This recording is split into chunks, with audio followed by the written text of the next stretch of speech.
Hey, good morning everybody, it's Mike, and thanks for jumping on here with me this morning as we continue the conversation that we started on Monday, right, about things I wish they would tell people in pre-license class, and they don't. We've covered a wide range of topics today. My final one has a couple sub-points to it, and I'm starting to get more and more passionate about this. Here's what I wish that in pre-license somebody would have told me, and I wish they would be telling other people right now. One, hey look, if you're getting into real estate because you don't really want to work that hard and this looks like an easy way to make money and not work very hard and just like go to lunch and coffees with people, you made a big mistake. Like, nobody ever told me that. Nobody ever gave me any clue about what was really going to be required of me to have any degree of success at all. Right? I mean, if they had told me and I had decided to go forward, well then that's all on me. But like, it took me a while to figure out like, oh no, like I'm gonna have to work and be very disciplined and run my business like a business. Nobody ever told me that. How about you? Right? If you're getting into real estate because you think this is an easy way to make a lot of money, you've made a bad mistake. You know, under this category, something else that nobody ever told me is, you know, if you lack discipline, if you lack the ability to manage yourself and get yourself to do things that you don't particularly feel like doing, you're going to really struggle. This is going to be a hard business for you. You're going to have to learn how to manage yourself and create discipline in your life, or real estate's going to be really hard for you. Nobody ever told me that. I had to go figure it out on my own. If you have poor soft skills, and by soft skills we mean that innate ability to just relate with other people, get along with other people, interact well with other people. Some people have great soft skills. They were just born with them. They just do really well with other people. It just comes natural to them. They typically do really well in real estate.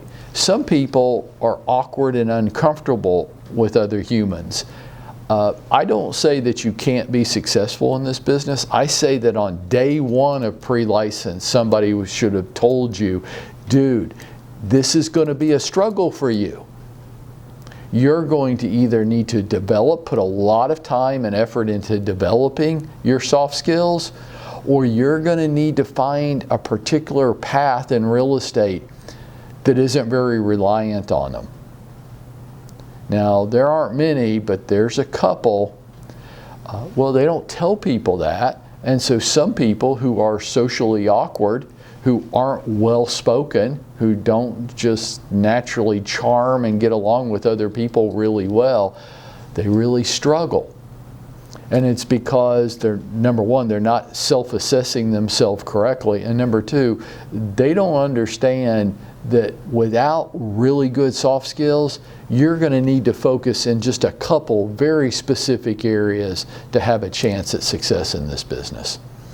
If you're socially awkward and you think you're just going to go out there and people are just going to want to do business with you, because why? Because you're socially awkward and they don't really know you that well or like you that much, it doesn't mean that you're a bad human. It means you have poor soft skills. And you need to focus in areas that don't rely on them as much, or you need to get better at it. And my last point under this category is, if you aren't, like day one, like, okay, you sit down in the chair and pre-license 101 starts, and this is the first thing that they should say to you. If you're not in a financial situation to be taking a little risk in your life right now, you need to get up and leave and come back when you are in that situation. Now, a lot of people give out advice like this. Well, you need to have 6 months of cash reserves in the bank to cover your living expenses because you're not going to have any closings in the first 6 months. Now, I don't particularly agree with that. I don't think that is necessarily true.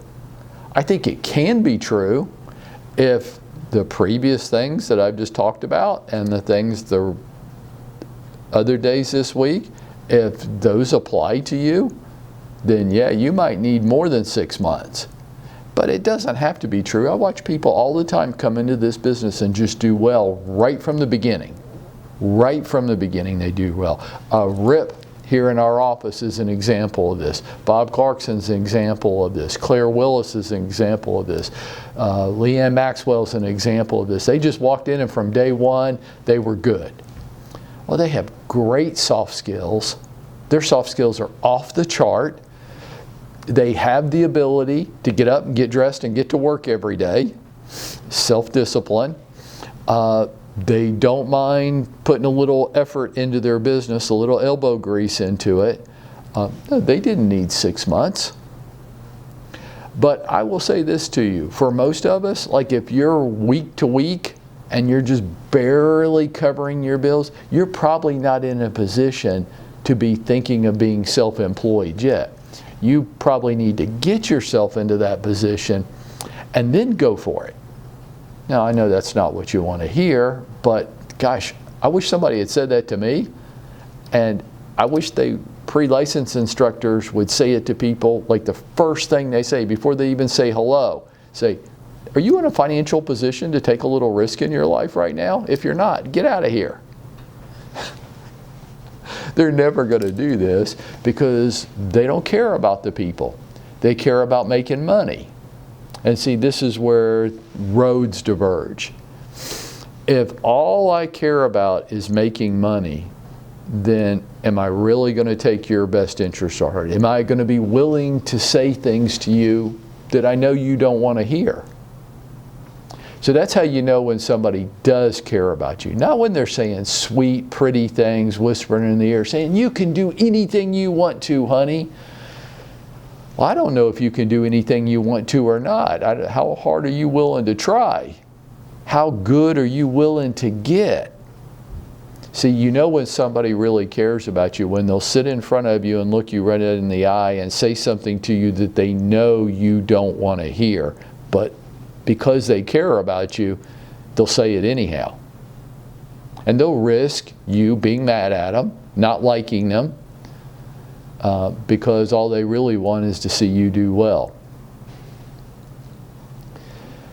That's my take on it. How about yours? Send me an email. Tell me what you think. And now, let's get out there and let's go make it happen for ourselves today, folks.